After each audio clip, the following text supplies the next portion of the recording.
Bonjour à tous, bienvenue dans le Grand Oral. Merci d'être fidèle à notre rendez-vous. Je suis très content, très heureux d'accueillir Christelle Morancet, la présidente du conseil régional de la très belle région des Pays de Loire. Christelle Morancet, bonjour. Bonjour Eric Revel. Soyez la bienvenue. Alors, le Grand Oral, vous savez, c'est toujours 3 petites parties. Je vais vous appeler au pupitre dans quelques instants, parce que vous allez nous raconter vos souvenirs d'écolières, de collégiennes, de lycéennes.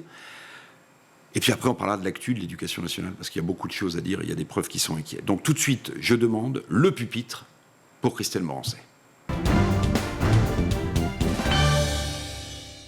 Christelle Morancet, écolière, collégienne, lycéenne, vous étiez bonne dans toutes les matières, vous avez des bons souvenirs, des mauvais souvenirs de l'école républicaine? Oh, que des bons souvenirs. Que des bons souvenirs avec des périodes différentes. Peut-être d'abord l'école. Moi, j'ai été dans une école rurale, avec un instituteur, on va dire, avec des vieilles méthodes, mais aussi très innovant. Je dis des vieilles méthodes parce qu'il avait sa règle en bois, Monsieur Souti, je me rappelle encore de son nom, qui faisait d'ailleurs toutes les classes. La règle en bois, et vous tapez sur les doigts quand vous étiez un petit peu trop bavard. Donc, oui. Vieille école, mais très innovant aussi parce qu'en primaire, j'ai appris l'anglais. Ce qui était à l'époque, j'ai 49 ans, donc ça date déjà. C'était plutôt innovant. Et beaucoup de sport également, de volleyball, puisqu'il était aussi notre coach, puisque je faisais partie d'une équipe départementale, et c'était aussi notre entraîneur. Donc un professeur à la fois, vieille méthode à l'ancienne, mais aussi très innovant dans ses méthodes. Et je regarde des bons souvenirs, et puis ces écoles rurales. Christelle Morancet, c'est l'époque où les enseignants avaient de l'autorité. Ah oui, totalement. Et puis le respect, que ce soit des parents ou des élèves, on ne bronchait pas. Quand il arrivait avec sa règle, je peux vous dire, personne ne bronchait. Et on tendait les doigts et on se prenait un petit coup de règle sur les doigts. Alors ça, c'est formidable, parce qu'évidemment, une école rurale, vous êtes dans les territoires, j'allais dire, c'est la vie quotidienne des gens qui sont dans ces territoires aujourd'hui, que vous connaissez bien, évidemment, comme présidente de la région des Pays de Loire. Collégienne, lycéenne. Alors, je vais évidemment me tromper, mais vous étiez bonne quoi, en maths, en français? Moi, j'étais pas au collège et au lycée. J'étais une élève moyenne et pas avec des dominances dans certaines matières. Moi, j'ai vécu un collège en 2 étapes, c'est-à-dire que j'ai fait ma 6e, 5e dans un collège et j'ai changé en 4e, 3e parce que mes parents ont divorcé, donc j'ai dû changer d'établissement. Et c'est pas facile quand vous êtes en pleine période d'adolescence. Et après, j'avais pas de préférence dans les matières. J'étais vraiment une élève moyenne. Mais qui était disciplinée en termes des commentaires des professeurs. J'étais toujours l'élève, on va pas dire modèle, mais respectueuse. Est-ce que vous pensez, Christelle Morancet, que ce qui est important, c'est l'enseignant pour aimer une matière? On a tous, évidemment, sans doute, des souvenirs de profs qui nous ont fait aimer, ou au contraire, qui nous ont fait... sinon haïr, en tout cas, moins aimer une autre matière. Est-ce que l'enseignant, la figure de l'enseignant, la façon pédagogique qu'il a d'enseigner peut déterminer l'appétence que l'on peut avoir pour certaines matières? C'est essentiel. Pour moi, c'est vraiment essentiel parce que vous pouvez ne pas avoir d'appétence, mais avec justement un professeur qui va vous donner le goût, qui va vous encourager, qui va vous motiver. Et moi, je le vois là pour le coup en tant que mère de famille. J'ai 2 enfants, un qui est en seconde, qui a des capacités, et notamment qui fait une option, et ça se passe pas bien avec son professeur parce qu'il a de l'appétence pour une matière, mais son professeur ne lui donne pas spécialement. Et alors, dans ces cas-là, Christelle Morancet, vous donnez raison au fils ou au professeur? Parce que tout à l'heure, vous louiez l'idée que les profs avaient de l'autorité. Donc, on est obligé de dire, écoute... Je suis très vigilante, moi, en tant que mère de famille, justement, à donner raison au professeur et à pas écouter mon fils. Et je lui dis, c'était la conversation hier soir, pour tout vous dire, lui dire, écoute, à toi de prouver à ton professeur que tu es capable d'autre chose. Et ça doit passer au-dessus de toi. Après, il y a l'enjeu des professeurs. Oui. Et j'aimerais soulever un point avec vous qui, moi, a eu un impact chez moi et qui l'a eu... Quand vous étiez collégienne, lycéenne. Collégienne et lycéenne, et qui a un impact aussi sur mon fils aîné. Moi, en 4e, les professeurs ont plutôt encouragé mes parents que je fasse latin pour être dans une bonne classe. Et donc, 4e, 3e, jusqu'à la seconde. Latin-allemand Non, j'ai fait espagnol. J'ai hop, un petit décroché. Mais normalement, c'est ça, c'est latin-allemand. Et j'ai fait du latin pour être dans une bonne classe. Et moi, j'étais dans une classe, ce qu'on dit un petit peu élitiste, avec des bons élèves. Et moi, une élève moyenne dans une classe à très haut niveau, il y a un moment, ça décourage. Et ça, il faut être extrêmement vigilant. Parce que ça manque de confiance, découragement, etc. Et donc, ce côté un peu élitiste, qui est très français, mais on aura peut-être l'occasion d'y revenir dans nos échanges, il faut être extrêmement prudent. Je pense qu'il y a l'enjeu des professeurs pour donner envie, et attention aussi à l'épanouissement de l'enfant dans sa classe, qui se sente à l'aise. Latin, sed etiam non tantum, non seulement, mais aussi, nous allons parler de l'actualité de l'éducation nationale, ça s'appelle Un œil sur l'actu. Christelle Morancet, bon... il y a des sujets sur l'école de la République en ce moment. Il y a des réformes qui sont mises plus ou moins en marche. Alors, plus ou moins, parce que, parlez-moi des classes de niveau, on va parler des expériences sur l'uniforme. Mais j'aimerais qu'on commence par la sécurité des profs. On a le sentiment, le Premier ministre s'est rendu il y a quelques jours à Arras pour honorer la mémoire de Dominique Bernard et de Samuel Paty, ces profs assassinés. Est-ce que dans votre région, la sécurité des profs devient un enjeu ? Bon, moi, j'ai la chance d'être à la tête d'une région où il fait bon vivre, une région plutôt apaisée. On n'a pas des difficultés comme on peut trouver dans certaines régions, ou notamment en Île-de-France. En revanche, c'est un point pour moi qui est crucial. Et l'école dans son ensemble, j'ai envie de dire, c'est le cœur même de la République, ça doit être la priorité des priorités. Et ça commence par la sécurité, bien évidemment, avec tout ce qui se passe depuis quelques années, mais ça, c'est un laisser-aller depuis 30 ans.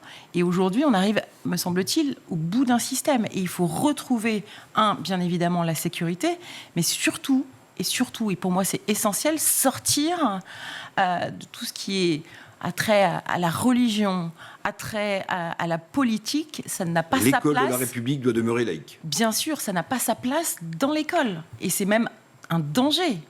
Il y a une sorte d'idéologie qui rentre dans l'école, mais depuis des années. Ça, c'est le poison pour vous. Mais c'est un vecteur d'insécurité. Mais bien évidemment, à l'intérieur même, ou des gens qui font rentrer de l'extérieur dans l'école. Et ça, pour moi, c'est le poison le plus redoutable. Et ça, c'est un vrai combat et c'est un vrai défi qu'on doit relever. Alors, il y a une réforme dont on parle beaucoup. Gabriel Attal, ministre de l'Éducation nationale, avait parlé des classes de niveau, vous vous en souvenez. La nouvelle ministre de l'Éducation, Madame Belloubet, dit qu'il faut arranger un peu tout ça, c'est compliqué. Est-ce que ça vous choque si on dit finalement ceux qui ne sont pas très bons, il faut peut-être les mettre ensemble pour les faire progresser, et ceux qui sont bons, les mettre aussi ensemble pour les faire progresser différemment? Ou alors est-ce que ça casse l'égalitarisme dans lequel parfois se complaît l'éducation nationale? Mais ça revient à ce que je vous disais tout à l'heure. Je pense, moi, des classes de niveau, ça ne me choque absolument pas. L'enjeu, c'est que l'enfant puisse, grandir, avancer, et chacun a des compétences différentes, et qu'on puisse accompagner les jeunes. Parce que quand on dit si on met les mauvais élèves ensemble, ils se sentent stigmatisés. Mais si on les met dans une classe où il y a des bons élèves, ils se sentent largués. Mais exactement. Et donc, moi, ça me semble plutôt cohérent. En revanche, moi, ce que je vois, c'est entre la position aujourd'hui du Premier ministre et ancien ministre de l'Éducation nationale, c'est pas la même ligne aujourd'hui. Mais c'est d'ailleurs le drame, je vais vous dire, c'est le drame de l'Éducation nationale. Ça fait 30 ans, 40 ans, chaque ministre, quand il passe, il doit faire sa réforme, et au détriment des enfants. Et aujourd'hui, il faut une vraie réforme de fond, et qu'aujourd'hui, en fin de compte, il n'y a pas de cap. Et là, on le voit avec ce gouvernement, et notamment sur l'école. Je veux dire, les annonces de l'ancien ministre de l'Éducation nationale et aujourd'hui Premier ministre en septembre, avait une adhésion totale sur l'autorité, sur la sécurité, sur les savoirs, sur l'uniforme, sur le baya, sur le camis, et tous ces sujets-là. Et aujourd'hui... Ce sont des sujets auxquels vous êtes confrontés dans votre région? Moins. On a quelques cas, mais encore une fois, la région des Pays de la Loire, c'est plutôt une région modérée. Mais aujourd'hui, en fin de compte, quel est le cap aujourd'hui de ce gouvernement, ou même du mandat précédent? Vous avez un Jean-Michel Blanquer, après un Pap Ndiaye, après vous avez un Gabriel Attal, et puis maintenant une Belloubet. Enfin, c'est quatre visions complètement différentes. C'est dur en même temps, à gauche, à droite, du pédagogisme, de l'autorité, Mais l'école, on ne peut pas faire du en même temps sur l'école. Il faut vraiment, pour moi, c'est le cœur même des priorités aujourd'hui d'un gouvernement. Alors, il y a une autre réforme qui est en train d'être enclenchée avec certaines écoles qui sont en test. Je pense dans la ville de Béziers, dans l'Hérault, par exemple, c'est l'uniforme. Est-ce qu'il y a des écoles qui sont en test dans la région que vous présidez, Christelle Morançais? Et puis, qu'est-ce que vous pensez vos yeux sont éclairés quand vous me parliez de l'autorité de votre instituteur de l'école rurale. Donc, a priori, l'uniforme, ça vous parle? Ah oui, moi, j'ai été une des premières présidentes de région à être candidate, justement, pour le port de l'uniforme. Moi, je pense que c'est une bonne chose. Après, sur le port de l'uniforme, c'est pas la blouse grise. Enfin, il ne faut pas regarder 50 ans en arrière. C'est plutôt d'avoir une tenue unique ou un uniforme choisi, par contre, ce qui est essentiel, choisi par les jeunes. Après, on ne peut pas avoir le même regard. Vous savez, moi, j'ai eu beaucoup de consultations, j'ai beaucoup échangé avec les jeunes. Je vais avoir des lycées d'expérimentation dans la région. Mais quand vous commencez à l'école un uniforme et que vous avez été habitué toute votre scolarité, quand vous arrivez au lycée, ça vous semble normal. Mais les jeunes au lycée sont plutôt pleins de bon sens, en disant ça va enlever les inégalités, on ne sera pas jugé si on porte telle ou telle robe ou tel pantalon. Oui, enfin, ça peut se voir aux chaussures, etc. quand même. Oui, bon. Mais ils sont pleins de bon sens. Oui. En revanche, pour moi, le lycée est beaucoup plus difficile à mettre en place que sur l'école primaire. Il faut commencer, me semble-t-il, à l'école primaire. Moi, je vais tester sur le lycée, mais c'est plus compliqué parce que vous êtes à la période d'adolescence. Vous avez besoin aussi de vous affirmer en tant que jeune. Souvent, ça revient aussi, c'est l'identité, la personnalité, etc. Et c'est plus difficile quand vous n'avez pas été habitué en primaire et au collège. Je vais vous faire une comparaison qui peut-être ne sonnera pas à votre raison, mais moi qui me plaît bien. De la même manière qu'on a souvent un peu honte de notre histoire nationale, on a aussi des difficultés à imaginer qu'on puisse être fier de porter le blason, par exemple, de son lycée ou de son collège. Et pourtant, me semble-t-il, c'est un peu dans la même veine. Oui, mais ça, par contre, les jeunes ne sont pas hostiles du tout. De porter le même sweat, après, à eux de choisir, parce que vous le portez quand même toute la journée. Encore une fois, ne voyons pas la même chose entre un élève qui est en primaire et un jeune qui est au lycée. Mais eux, ils ont la fierté d'appartenance à un établissement, etc. Ils sont plutôt dans cette logique-là. Mais c'est plus compliqué quand même à mettre en place.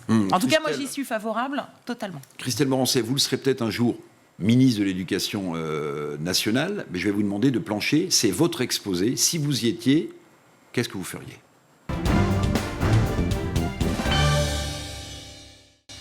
Bon, on arrive presque au terme de cette émission, Christelle Morançais. Bon, voilà. Est-ce qu'il y a des réformes?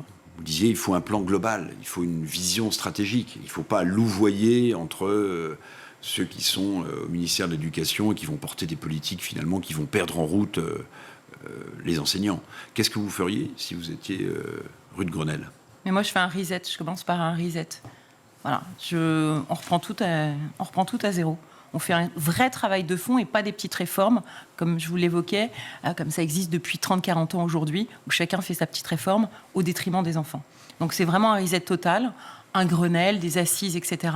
Mais on revient aux bases des hussards de la République? Alors, est-ce que c'est encore adapté à l'évolution de la société? Moi, je pense qu'il faut avoir une grande concertation avec tout le monde, les parents, les professeurs, bien évidemment, les entreprises, et j'y reviendrai, l'ensemble des collectivités, tout le monde.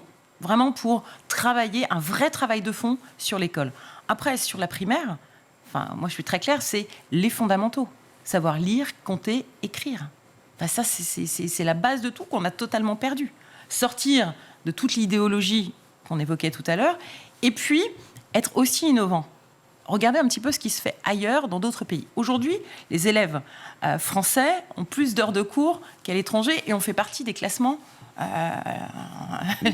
dans les classements, on est dans les plus bas, oui, les fameux classements PISA. Il y a quelque chose qui ne va pas. Donc moi, je pense qu'il y a un enjeu de revoir aussi les plannings, les congés scolaires aussi, et puis le sport, d'intégrer le sport. Vous regardez, vous prenez les pays anglo-saxons, ont totalement intégré depuis des années. L'après-midi, c'est réservé au sport, à la culture, des enjeux aussi qui sont essentiels dans l'épanouissement d'un jeune. Et puis, on est aujourd'hui en 2024. Bien, regardez aussi cet enjeu du numérique, des nouvelles technologies, l'intelligence artificielle qui va arriver.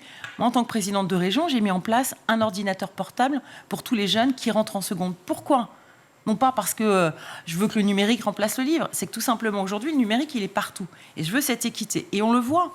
J'ai écouté en début de semaine l'intelligence artificielle. Il y a une application, un travail qui a été fait pour les enfants dyslexiques.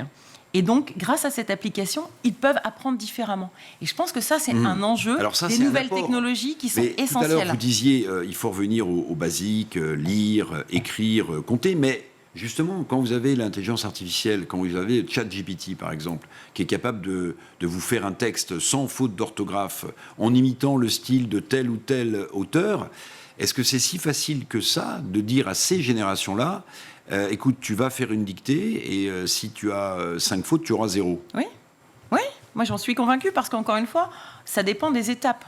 Quand vous êtes en primaire, moi je ne suis pas pour le numérique en primaire. C'est là où vous avez les savoirs fondamentaux. Au début du collège aussi. Si vous avez raté ces périodes-là, c'est même pas la peine après à l'échelle du lycée sur l'orthographe.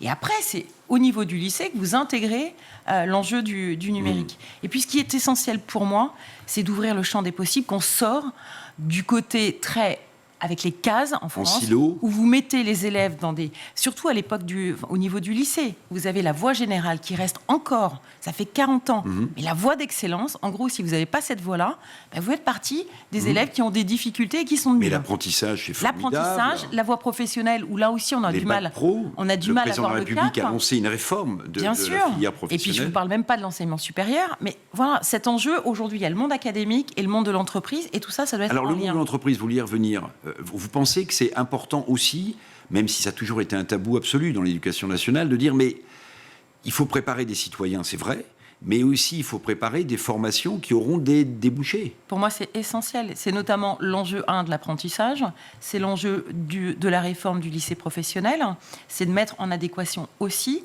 les attentes des chefs d'entreprise avec justement ces formations dites initiales. Et donc l'objectif, c'est de mettre les deux en lien. Mais même après post-bac, aux États-Unis, ils fonctionnent avec le monde académique et le monde de l'entreprise. Et aujourd'hui, en France, il y a un mur. Et donc il faut casser ce mur, faire en sorte qu'ils échangent plus. Et nous, le travail qu'on est en train de faire, c'est de mettre la carte des formations, notamment des lycées professionnels, en adéquation, de savoir fermer et ouvrir des formations.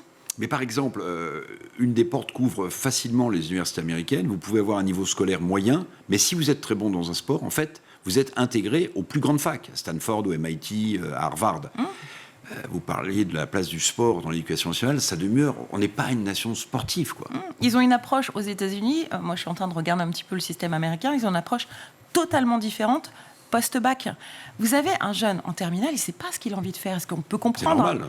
Et aux États-Unis, alors là, vous les mettez, moi je suis en plein dans Parcoursup, vous les mettez dans des cases. Vous allez faire fac de droit, vous allez faire une école de commerce, vous allez faire une école d'ingénieur. Aux États-Unis, c'est un bachelor de 4 ans. Pendant 2 ans, vous testez. Vous testez des matières, des blocs pendant 6 mois, hop, vous testez, ça vous plaît pas, etc.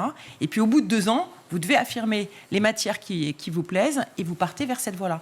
Et je trouve que c'est beaucoup plus flexible et on évite de mettre nos jeunes dans un système d'entonnoir et puis surtout dire aux jeunes qu'ils ont le droit de se tromper. Alors ça, on termine toujours l'émission, Christelle Morancé, avec un petit mot, une punchline, mais je veux parler français, parce qu'on parle d'éducation nationale, sur si vous deviez résumer l'école, l'éducation, avec une phrase d'auteur ou un sentiment, l'éducation nationale, l'éducation que vous avez reçue grâce à la République, grâce à cet instituteur de la ruralité, vous diriez quoi? Alors moi, j'aurais envie de dire qu'aujourd'hui, l'école, ça doit être le combat de chacun des élus. En tout cas, moi, c'est le sens profond de mon engagement politique. Je le fais pour les générations à venir, nos enfants, nos petits-enfants, et en tout cas, c'est ce qui doit mener l'ensemble des politiques. Il n'y a rien de plus important que l'école de la République. Mille merci, Christelle Morancé, présidente du Conseil régional des Pays de Loire, d'avoir partagé avec nous votre enthousiasme pour le passé, pour le présent et pour l'avenir de l'éducation. Et puis je ne sais pas si... moi j'ai un peintre que j'adore qui s'appelle Francis Bacon et qui a eu cette phrase qui disait « Je suis un optimiste désespéré ». Merci d'avoir été désespérément optimiste avec nous. Merci beaucoup. Quant à nous, on se retrouve pour un prochain Grand Oral avec un nouvel invité. À bientôt.